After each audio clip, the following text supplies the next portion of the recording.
Langsung saja ke materinya. Saya di sini akan membahas tentang manajemen bisnis internasional. Ada dua materi yang akan saya bahas, yaitu yang pertama strategi bisnis internasional dan yang kedua yaitu manajemen pemasaran dalam bisnis internasional. Selanjutnya ada strategi bisnis internasional. Strategi bisnis internasional merujuk pada pendekatan di mana perusahaan menjual produk atau layanannya di luar wilayah domestiknya.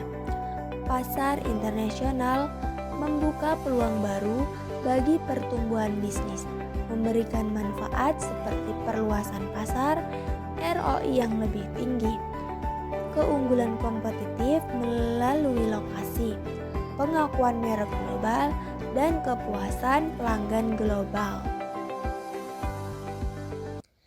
Strategi bisnis internasional berdasarkan situasi dan tujuan bisnis.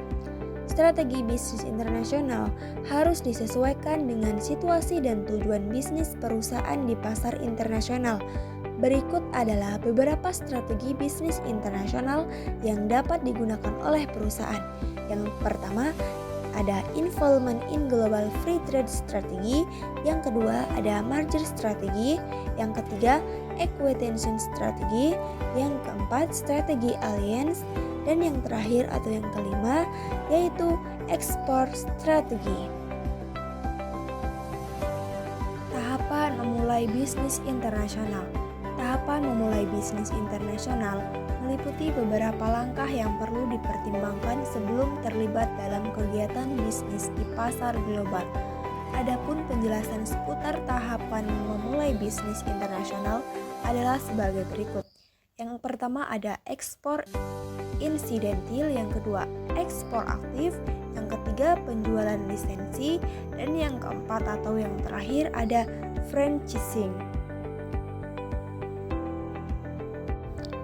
Kesimpulan, perdagangan internasional, international trade, merupakan transaksi antar negara. Itu biasanya dilakukan dengan cara tradisional, yaitu dengan cara ekspor dan impor.